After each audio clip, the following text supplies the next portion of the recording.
Party Awanish तीर्थराज सिंह उत्तर भारतीय प्रकोष्ठ कार्याध्यक्ष ने कार्यभार संभालते ही उत्तर भारतीयों के लिए कार्य के लिए कड़े कदम उठाने की बात कही। वहीं आने वाले बीएमसी चुनाव को लेकर साथ ही उत्तर भारतीयों की समस्याओं का निदान भी जल्द से जल्द करने की बात आज के प्रेस वार्ता में उल्लेखनीय थी।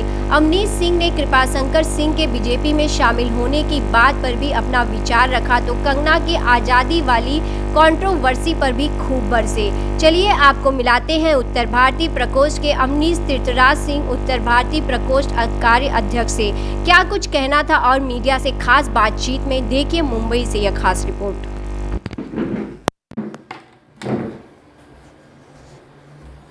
देखिए, उत्तर भारतीय समाज जो है हमेशा कांग्रेस से जुड़ा रहा है। ये कांग्रेस से ही इसका हमेशा से लगाव रहा है, लेकिन ये जो माहौल बनाया गया है उसमें थोड़ा सा लोग इधर उधर गए हैं। लेकिन मुझे पूरी उम्मीद है कि जो अपना पुराना वोट बैंक है, जिसको वोट बैंक नहीं मानते, उत्तर भारतीय समाज ने ही कांग्रेस को यहाँ मजबूत किया है और ये काम आगे भी बढ़ता रहेगा। कौन कौन से ऐसे मुद्दे हैं जो चाहते क्या थे? उत्तर भारतीय समाज भी जो है आम लोगों की तरह ही एक समाज का पार्ट है। उसके भी मुद्दे वही हैं जो कॉमन मैन के होते हैं।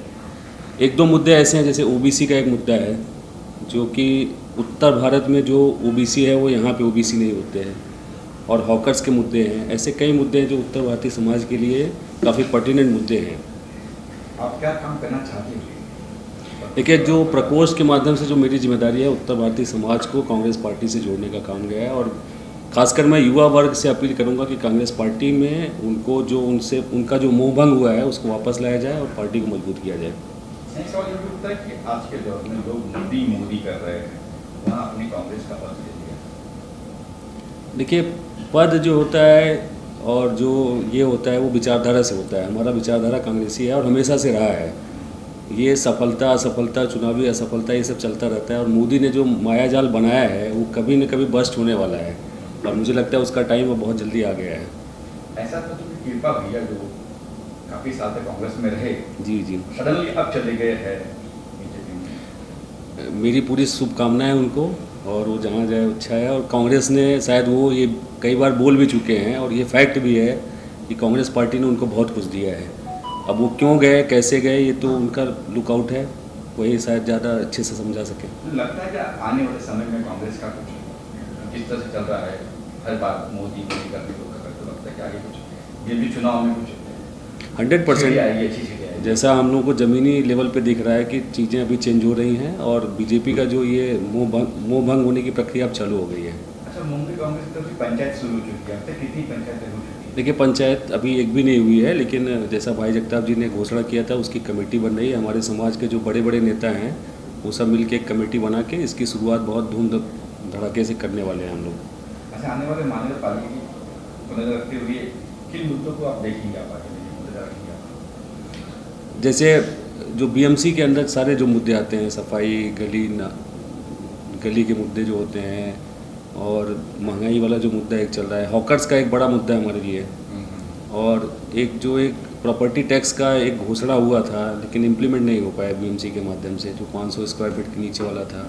ये सारे मुद्दों को हम लोग अपने ढंग से उठाएंगे, और अगर सत्ता में आए तो इसको हम लोग इम्प्लीमेंट भी करेंगे। मुझे लगता है पार्टी की टक्कर इस बार, क्योंकि इधर शिवसेना भी बुलडोज कर रही है, एनसीपी भी बुलडोज कोशिश कर रही है। कांग्रेस, भाई जगताप जी ने कहा कि सारे अलग लड़ेंगे, हम लोग कहीं कंबाइन नहीं हुए। हाँ, भाई जगताप जी ने कई बार सार्वजनिक रूप से घोषणा किया कि हम लोग अलग लड़ेंगे, और संभावना यही कि हर सीट पे कांग्रेस का एक मजबूत कैंडिडेट आएगा। कितने नगर सेवक आने की उम्मीद है आपको, अगर हम बात करें मुंबई? नहीं, हम लोग तो जैसा कि भाई जगताप ने कई मीटिंगों में घोषणा किया कि 100 के पार की अपना टारगेट है इसका। क्या भाई जगताप के नेतृत्व में कांग्रेस बाकी मुंबई में 100% ज़मीनी लेवल पे उन्होंने पार्टी में जान फूंक दिया है। और अभी परसों एक जो कंगना रनौत के खिलाफ उनका था मोर्चा, वो बहुत सक्सेसफुल हुआ। कल महंगाई के खिलाफ था, ग्रैंड सक्सेस था। शायद आप लोग वहाँ पे रहे होते तो वो पल्स आपको मिलता कि कहाँ पे जा रहा है। आपने कंगना की बात की जी, कंगना ने कहा है कि 2014 के बाद हमको आज़ादी मिली है। हो सकता है शायद उनको आज़ादी 2014 के बाद ही मिली हो, लेकिन भारत देश तो 1947 में आज़ाद हुआ है। और ऐसा कहा कि वो उसके पहले भीख मिली थी, भीख मिल गया। देखिए, क्या होता है ना कि जब पब्लिक रिकोर्स में आप अगर लेवल ऑफ डिस्कशन इतना नीचे लेके जाएंगे तो उनका जवाब देना बहुत मुश्किल हो जाता है।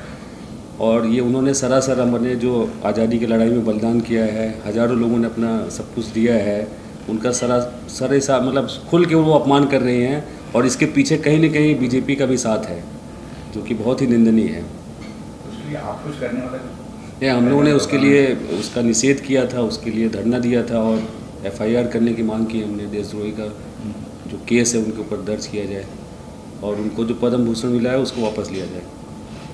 और आखिर में क्या कुछ कहना चाहेंगे लोगों को? बस मेरा यही है कि कांग्रेस पार्टी, जब हम लोग अपने इतिहास से ही सीखते हैं, अगर हम अपना इतिहास देखेंगे तो उत्तर भारतीय समाज को अगर किसी पार्टी ने यहाँ पे सबसे ज़्यादा मजबूती दिया है तो कांग्रेस पार्टी है। और मैं लोगों से अनुरोध करूँगा कि उस इतिहास का अवलोकन करते हुए कांग्रेस पार्टी में जुड़े।